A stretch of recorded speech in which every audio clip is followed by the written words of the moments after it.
கர்த்தர் அதிசயங்களை செய்கிறார். ஊழியங்கள் வழங்கும் ஜீவ வார்த்தை. இந்த நாளிலும் கர்த்தருடைய ஊழியக்காரன் உங்களை வாழ்த்துகிறேன். இயேசுவின் நாமத்தில் உங்களை ஆசீர்வதிக்கிறேன். நீங்கள் ஆசீர்வாதமாய் இருப்பீர்கள். எதிர்காலம் மேன்மையாக இருக்க போகிறது. இந்த நாளிலே கர்த்தர் உங்களுக்கு அற்புதங்களை செய்ய போகிறார்.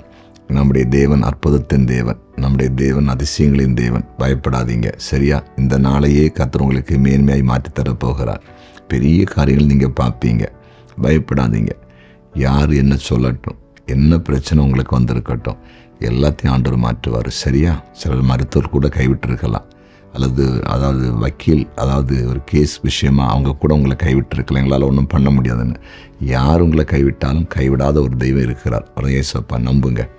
இன்றைய ஜீவார்த்தைக்கான வசனம் சங்கீதம் 3வது சங்கீதம் 4வது வசனம்.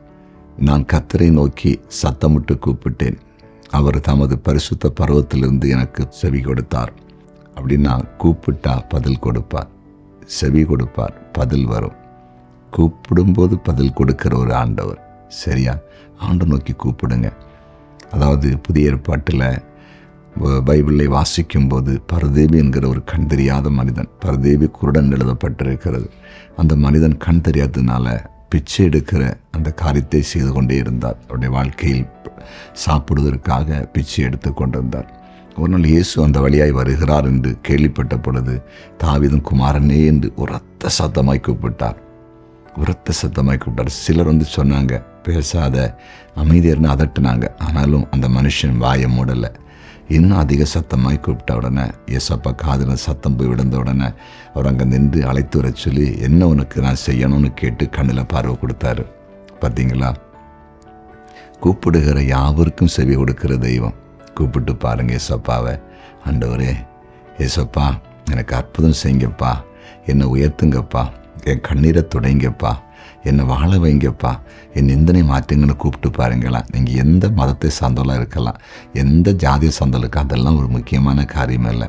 எல்லாருக்கும் தெய்வமாய் இயேசு கிறிஸ்து வெளிப்படுவதற்கு அவர் போதுமான தெய்வம். அப்படிப்பட்ட ஒரு ஆண்டவர், சரியா? இன்னைக்கு உங்களை அர்ப்பணித்து இயேசப்பாவை நோக்கி கூப்பிடுங்க. நீங்கள் எல்லா இடத்திலும் போய் பல காரியங்களை செய்திருக்கலாம், பல காரியங்களை நீங்கள் பரிகாரமாக செய்திருக்கலாம். இருக்கட்டும், இன்னைக்கு இயேசப்பாவை கூப்பிட்டு பாருங்கள், அற்புதம் செய்வார். ஜெபிப்போமா? ஜெபிக்கலாம். ஆமாண்டவரே, கூப்பிடுகிறவர்களுக்கு பதில் கொடுக்கிற தெய்வமே, ஏசப்பா வாழ்க்கையில் போராட்டத்தோடு நெருக்கத்தோடு கண்ணீரோடு இருக்கிற நம்முடைய பிள்ளைகளை கண்ணோக்கி பாரும். நம்முடைய பிள்ளைகளுமே நோக்கி கூப்பிடும்போது, மன்றாடும் பொழுது, செபிக்கும்போது நீர் பதிலளிப்பீராக, அற்புதம் செய்வீராக, கண்ணீர் துடைக்கப்படுவதாக, மேன்மை உண்டாவதாக. நீர் அப்படி செய்கிறதற்காக நன்றி. குறிப்பாக இந்த நாளில் பிறந்தநாளை காண்கிற ஒவ்வொருவரையும் ஆசீர்வதித்து செபிக்கிறேன். ஆசீர்வாதமாக இருக்கட்டும். திருமண நாளை காண்கிற ஒவ்வொரு குடும்பத்தையும் ஆசீர்வதிக்கிறேன். ஆசீர்வாதமாக இருக்கட்டும். ஆண்டவரே, இன்னும் குழந்தை இல்லாதவங்க, வேலை இல்லாதவங்க, ஆண்டவரே ஸ்தோத்திரம், திருமணம் நடக்காதவங்க எல்லாருக்கும் அற்புதம் செய்யும்படியாக ஜெபிக்கிறோம். இந்த நாளில் யாராவது கண்ணீரோடு கவலையோடு இனி எங்களால் வாழ முடியாது என்று அப்படி அந்த நிலையில் இருப்பாங்கன்னா, உடனே அவர்களுக்கு ஒரு அற்புதத்தை ஆண்டவர் செய்து இவங்க கண்ணீரை தொடச்சி சாட்சியாய் வைக்கும்படியாய் இயேசுவின் நாமத்தில் ஜெபிக்கிறேன். நிச்சபத்தை கேட்டீரதற்காய் நன்றி. இயேசுவின் நாமத்தில் பிதாவே, ஆமேன், ஆமேன்.